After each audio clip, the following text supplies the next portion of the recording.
Some people fall in love slowly, others fall all at once. But Charisse's love story began in fragments, scattered across time zones, stitched together by late-night messages, and the quiet hum of a life that felt too still. She lived in Mystic, Connecticut, a town that looked like it had been painted into existence. Soft harbors, weathered docks, and streets that carried history in their silence. Tourists came and went, taking photos of sunsets that never quite captured how it felt to actually stand there, alone, watching the sky burn into the sea. Hello, everyone. Welcome back to my channel. Please like, subscribe, comment, and share.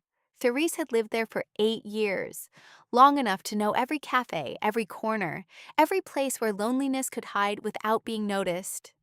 At 34, she had learned how to make solitude look like independence. She worked remotely. Design, branding, quiet creative work that didn't require much human interaction. Her life was structured, calm, predictable, too predictable. That night, like many others, she sat by her window with her laptop resting on her thighs, the glow of the screen reflecting in her eyes. A video played absent-mindedly in the background, something about emotional resilience, something she wasn't really listening to, until a sentence caught her. The strongest people are often the most unseen. Her fingers hovered over the keyboard. She wasn't someone who commented on things, but something about that line. It pressed against a part of her she usually kept hidden. Before she could overthink it, she typed, "Or maybe they've just gotten used to no one looking long enough to see them." She almost deleted it. Almost. But instead, she hit post, closed her laptop, and went to bed. By morning, the comment had hundreds of likes. Replies filled the thread, some agreeing, some arguing, some sharing their own quiet confessions. But one response stood out, not because it was dramatic, but because it was simple. Then maybe they're waiting for someone patient enough to stay. No emojis, no profile picture, just a name. June. She read it twice, then 3 times.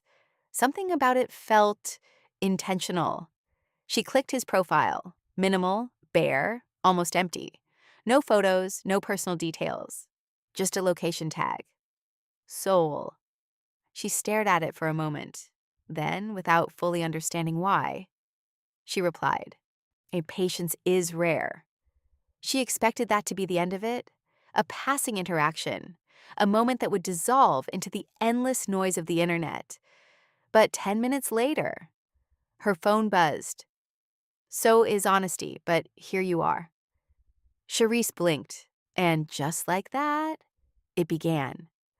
Their conversations didn't explode into existence.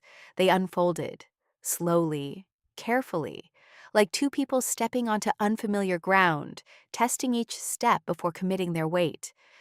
At first, it was about the video, then about the idea of loneliness, then about life.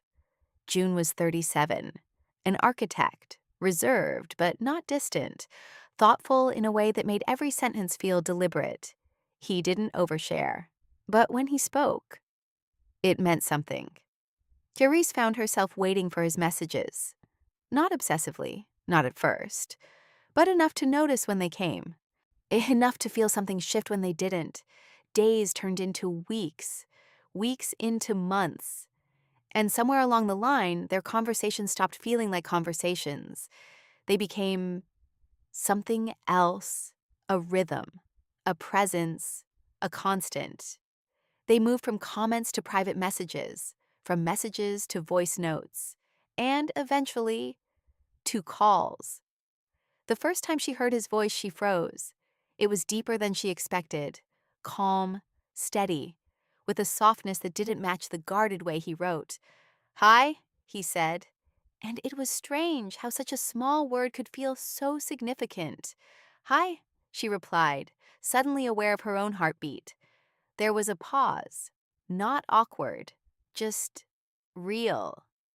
"You sound different than I imagined," he admitted. Charisse smiled. "Good different or bad different?" "Good," he said. "More Real.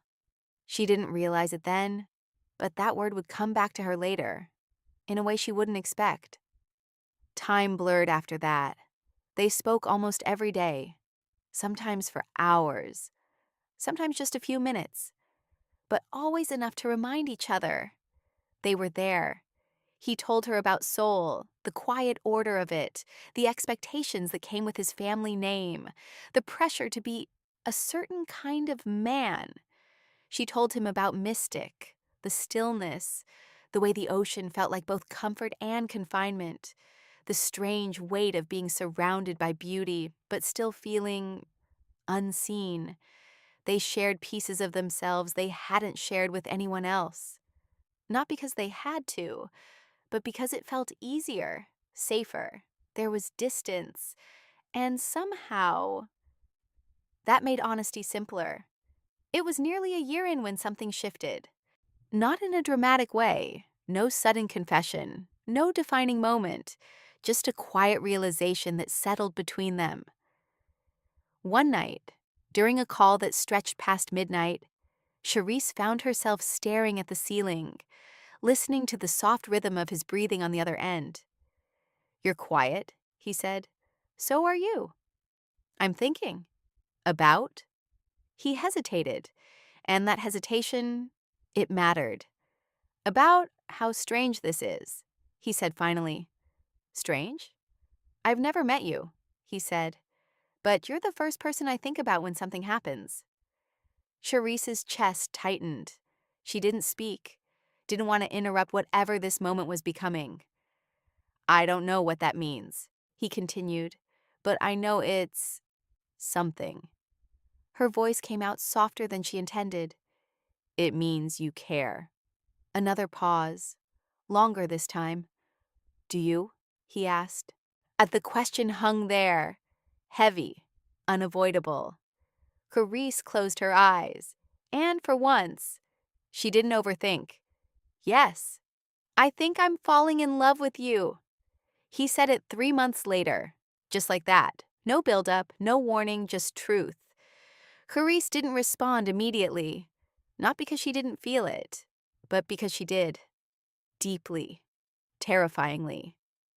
"I think I already have," she whispered.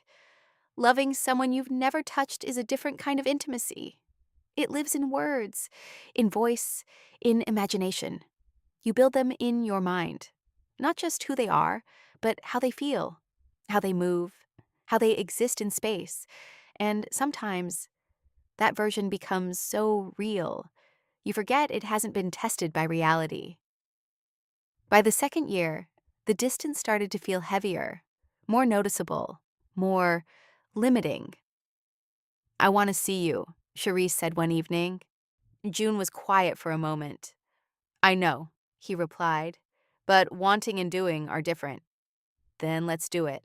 He exhaled softly. "It's not that simple?" "Why not?" Another pause, and there it was again. That hesitation she had learned to notice. "My mother," he said finally. Charisse sat up slightly. "What about her?"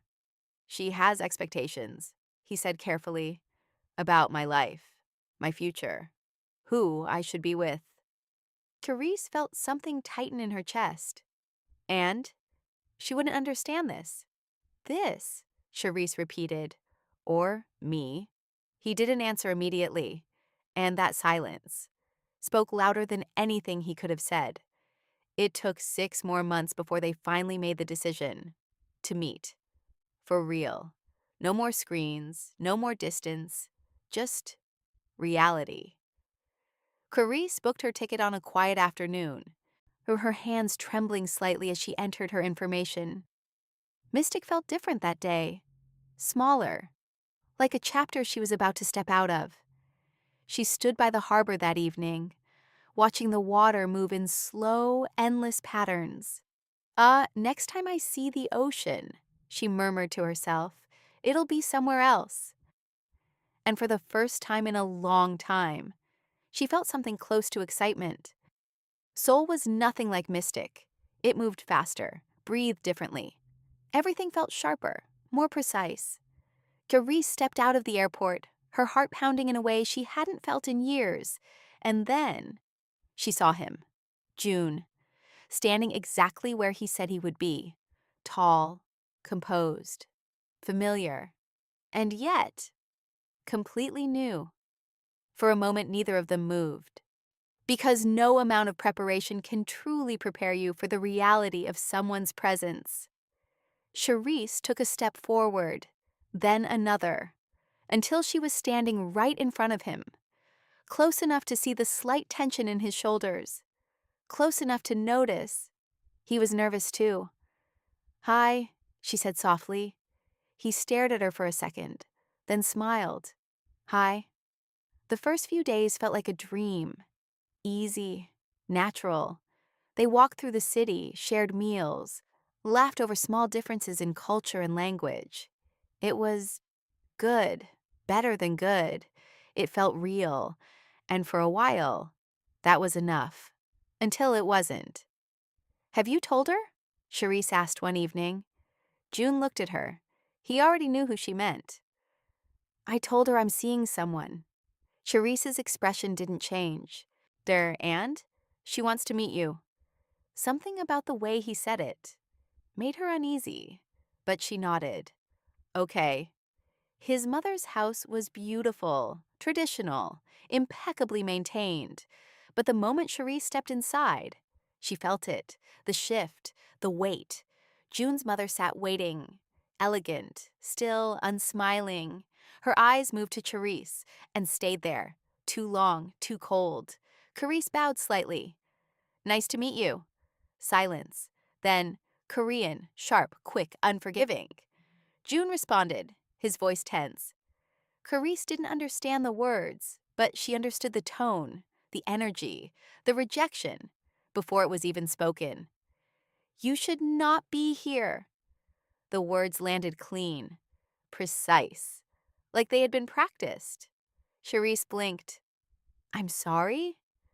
"This relationship," his mother continued, her voice calm but cutting, "is not appropriate." June stepped forward. "Mom, no." Her gaze never left Charisse. "You are not what my son needs."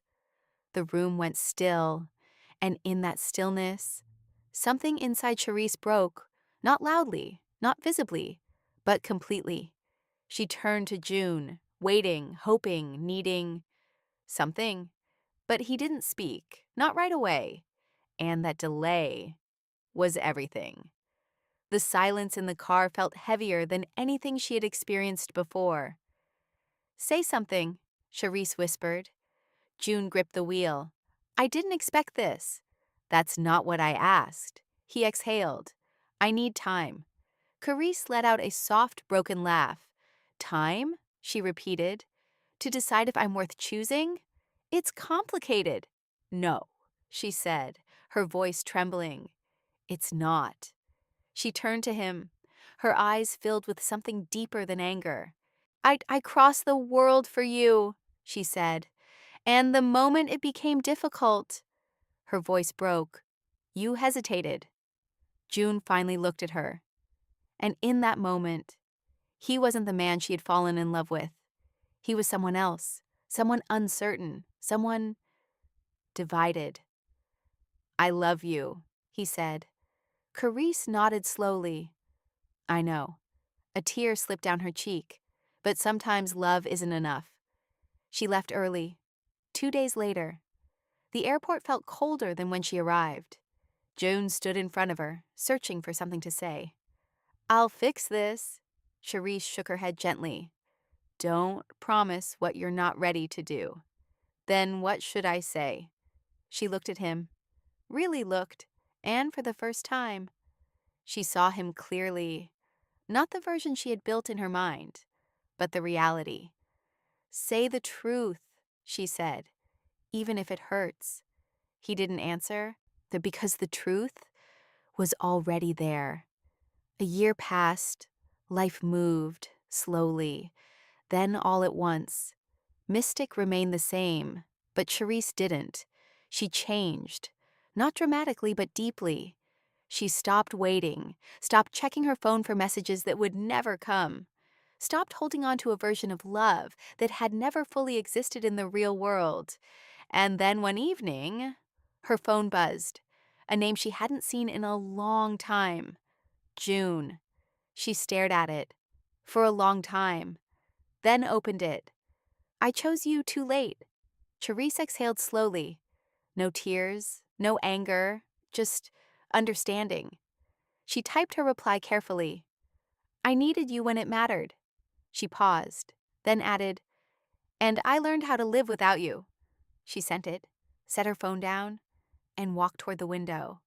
The ocean stretched out in front of her, endless, steady, unchanged. But this time, it didn't feel like loneliness. It felt like freedom. Thank you for watching. Don't forget to like, comment, subscribe, and share. Atsiri!